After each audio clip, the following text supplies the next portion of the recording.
Hello, friends. Welcome to the Existentialist. This is OJ. I'm a life purpose coach.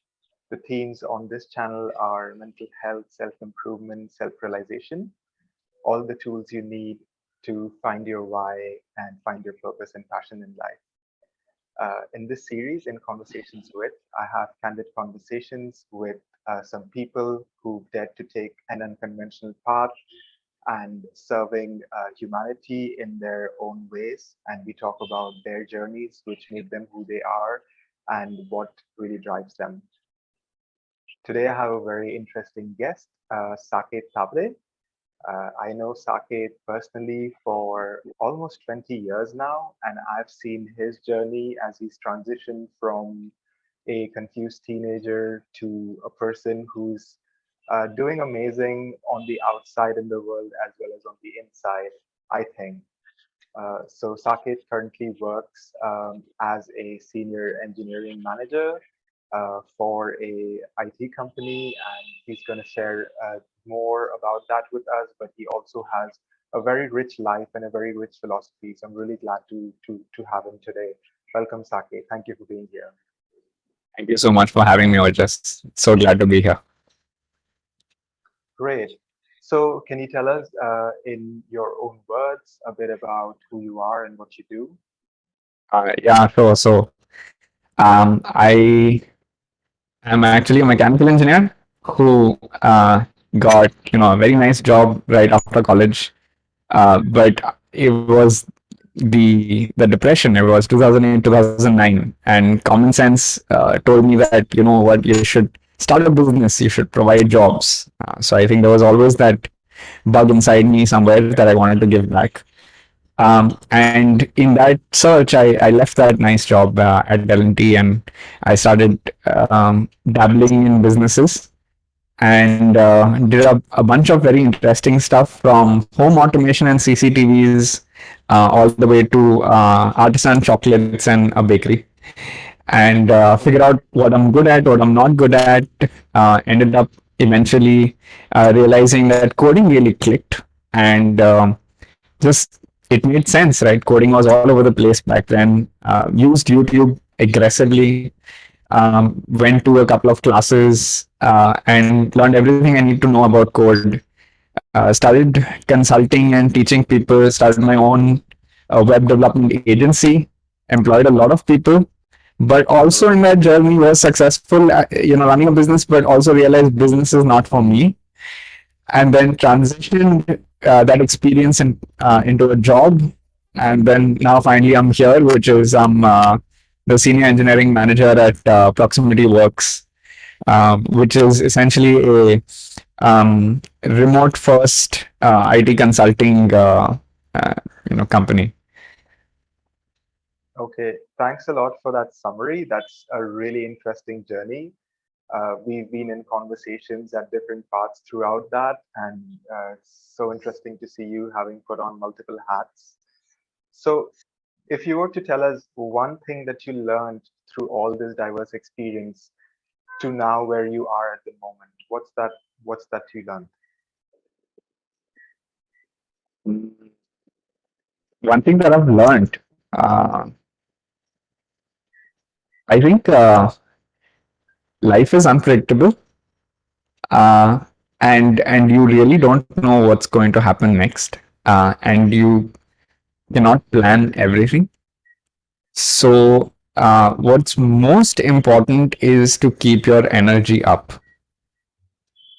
and to keep your awareness up, that where is my energy, and you learn a bunch of different things from life experiences as to how to really keep your energy up. For me personally, I think my own spiritual practices helped the most. So, along with everything else that I've also been a follower of Sri Ravi Shankar and the Art of Living Foundation in their spiritual practices, and that helped probably the most find inner meaning, and get this lesson kind of really cemented inside me, that on the days that you're feeling good, when things don't go your way, you still don't care. You're like, you just shrug them off. You're like, oh, no big deal. But on the days that aren't going good, even things that slightly go your way might chase you off. So it's this fine balance and finding out what are the sources of energy in your life and how to keep them up. Probably that has been my biggest takeaway from the entire journey. Awesome. That's such an amazing answer, Saket. I'm so glad that came up in our conversation. So you mentioned having your tapping into your energy, awareness, the spiritual practice, which obviously we had to talk about it.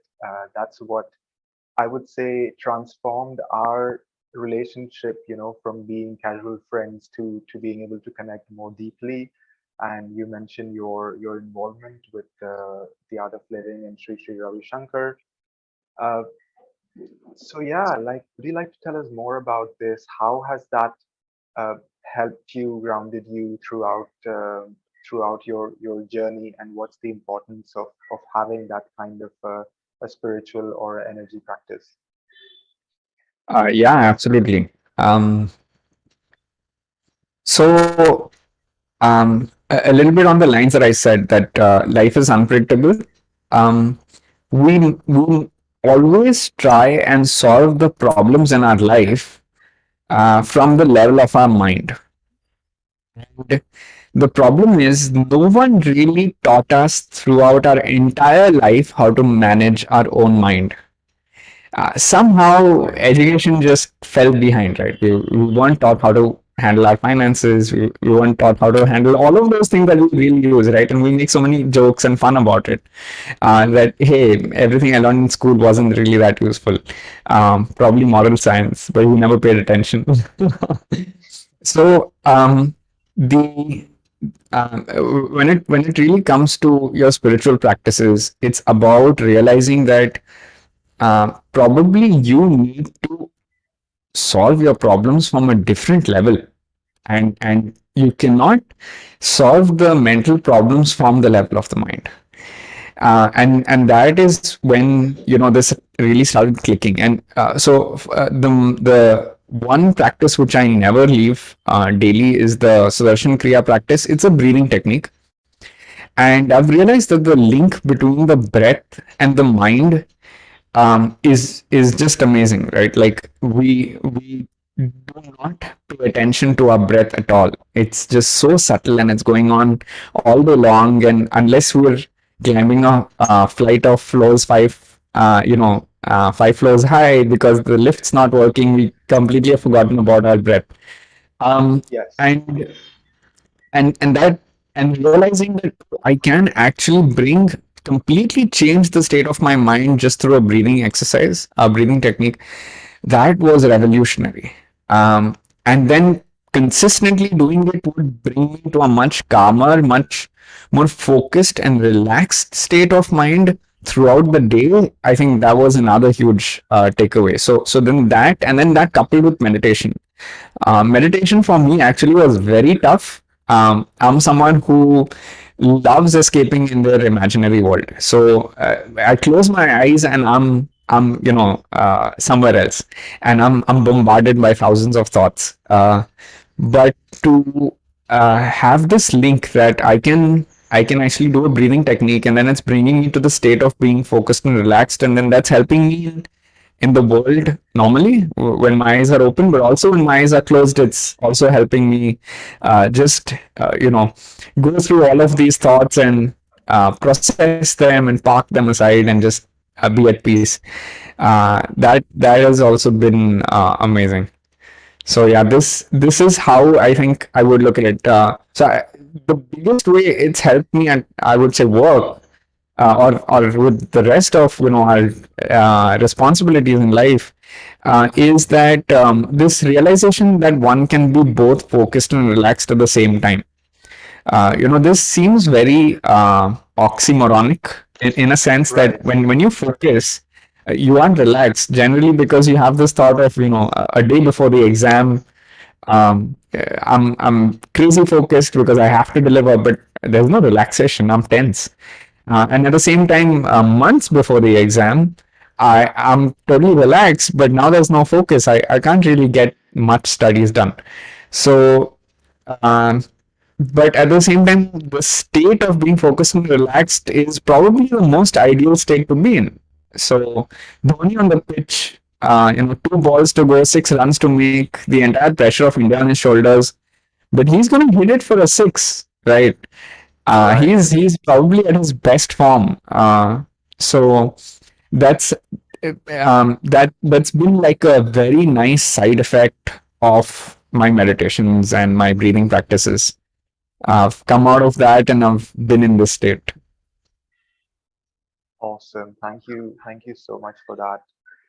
So yeah, being focused as well as being relaxed, it's I think it's so hard to achieve this balance. And speaking of balance, that's our central topic. That's what we've been discussing. That we want to talk more about, and it aspects, as we already had a little discussion about prior to this conversation. So what does a good balance in life and a good work-life balance mean to you? What are the different forms it can take? And tell us a little bit more.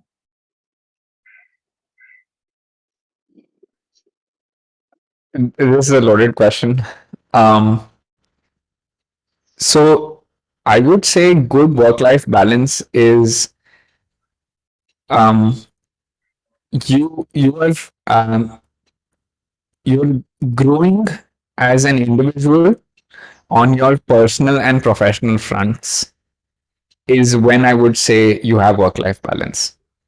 And I believe if either one is not growing enough, I would say, you're not really there. So I see a lot of youth, crazy focused on their professional careers and lives. And there's this mentality, especially in our country, right, where we were like, let me get this done and then I will take care of everything. And Oh yeah, absolutely. right, exactly. And I think that's the entire problem, right? Like, what is the crux because of why we do anything? I mean, we're doing absolutely anything we do it for happiness. It Right. might be clouded in something else, but at the bottom line is we want to feel satisfied, we want to feel content, we want to feel happy. Yeah. Um, and I think that statement, right?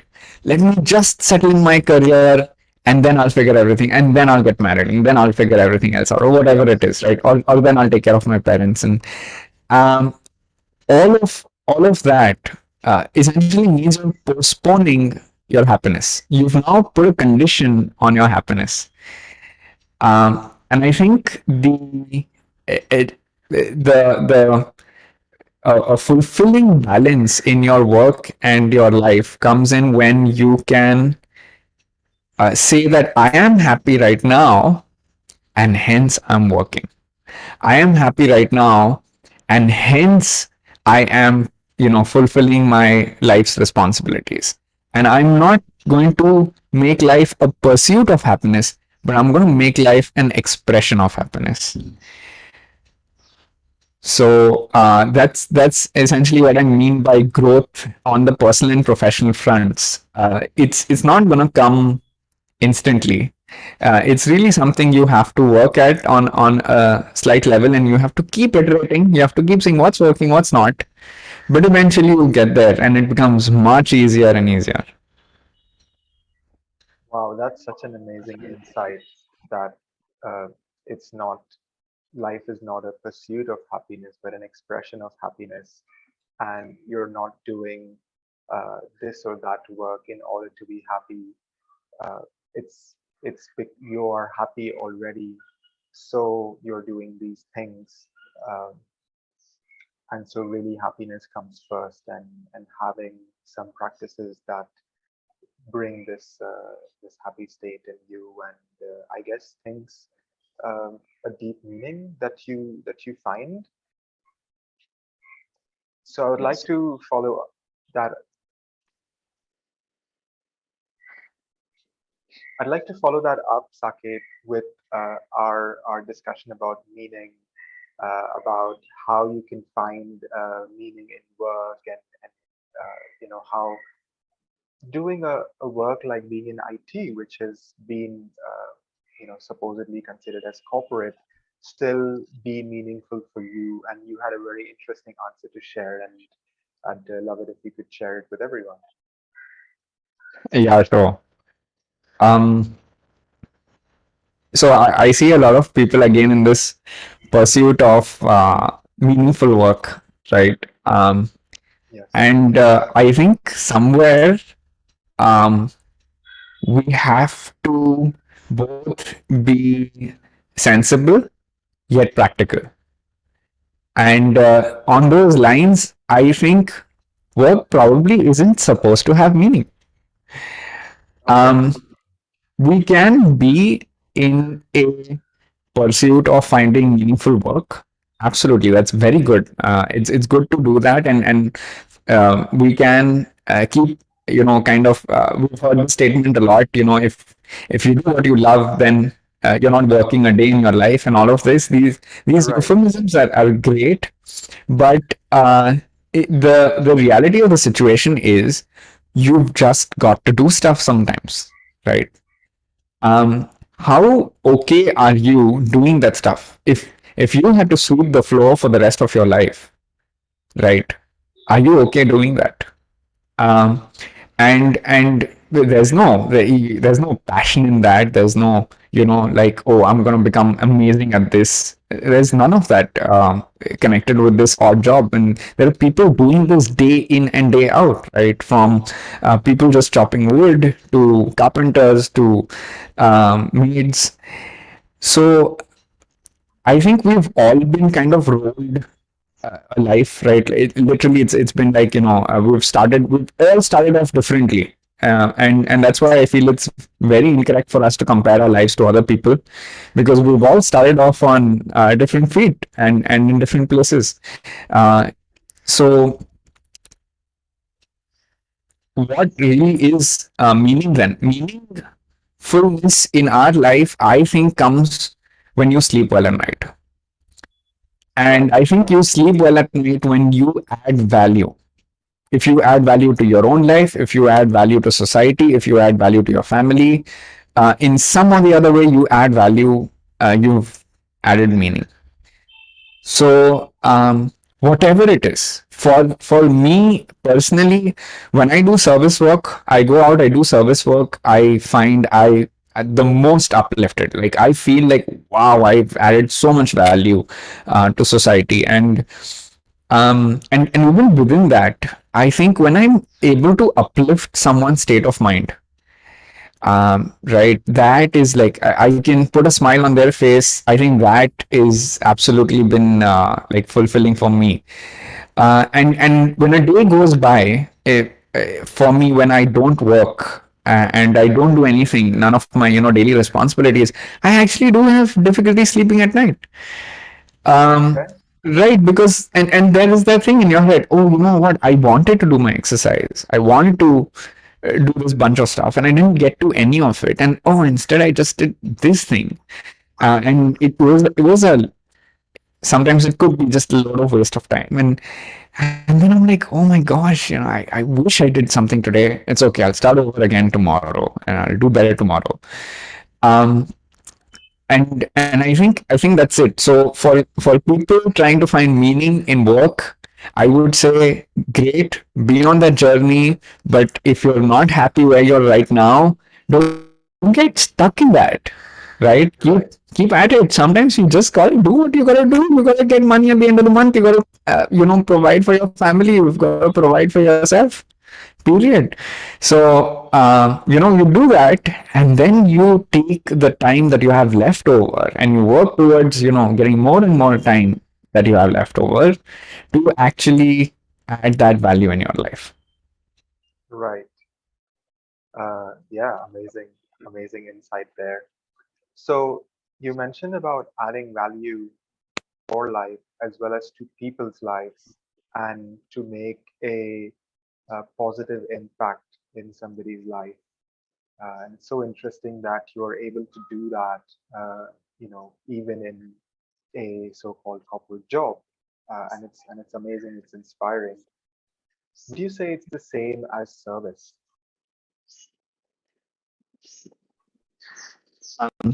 Absolutely.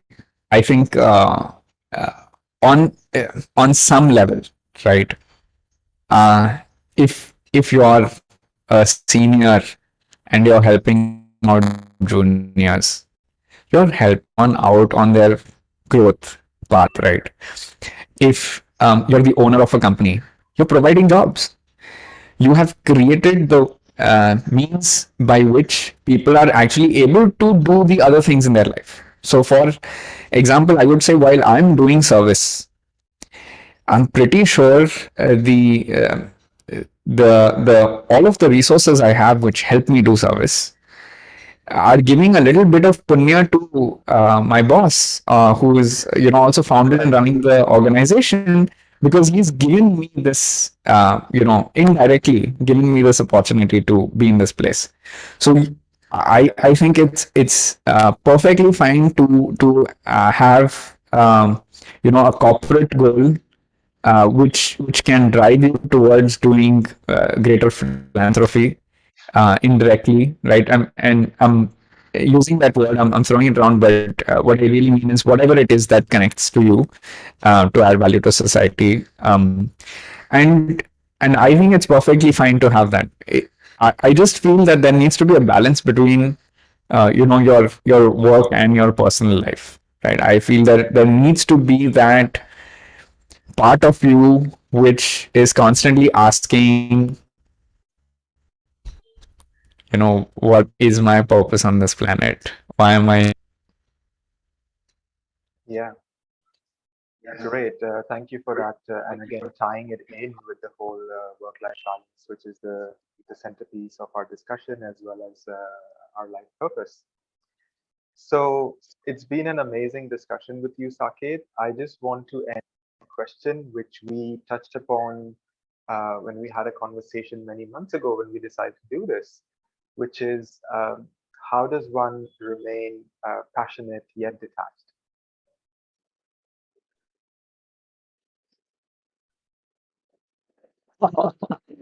Yeah, that's also quite an Loaded question, eh? yeah, yeah. I mean, that's also, and it's one of those things, right? It's this. It seems so impossible, right? If I'm passionate about something, I have put my whole life into it, right? But at the same time, if I'm detached from something, how do I be passionate? Um, yeah. Um, this passion is, I think, really misunderstood. Vairagya, as they say, is I think really misunderstood. Um, I believe it. I believe the journey to there actually starts from dispassion. If you can cultivate a habit within you, be truly detached from the outcome of what you are doing, then your passion will be uninterrupted. Yeah, So, I, this practicing dispassion, it makes it easier and easier to become more passionate at what you're doing. And I think that is what makes somebody centered in life. That they're doing everything, they're giving their 100%, but the outcome is not going to kind of shake them, or it's not what they want. It's they're still like in that state of mind of equanimity, where they're like, okay, this is what the universe served, and let me see what I can do next. Let me see what else I can do. If it's not an appropriate result, and if it is appropriate, great. This worked. Let's iteratively improve. yeah, So yeah, I think that's very important. And so when you're seeking your passion, In a really funny way, you shouldn't get stuck to your passion either. And automatically your passion will blossom that much more. This has been my Wow. experience at least. Yeah, no, absolutely. This is something that I've realized through my work as well. But you put it so beautifully about being dispassionate, and from there comes the passion. And I'm so glad I ended up asking this, and I'm so glad that you answered this so beautifully. And it's a great note to end our conversation in, and it kind of ties everything in together. So thank you so much for doing this, Saket. It's been lovely catching up with you. Yeah, Same it's been here. an absolute pleasure. Yeah, so, and thanks all of you for watching. This has been a lovely conversation. We welcome any comments that you have. I'm sure Saket will be happy to answer any follow-up questions. And as you can see, this is something that has been his own journey and something that he really lives. And once again, grateful that we had the opportunity to talk it through. Right. Thanks, everyone. Have a great day.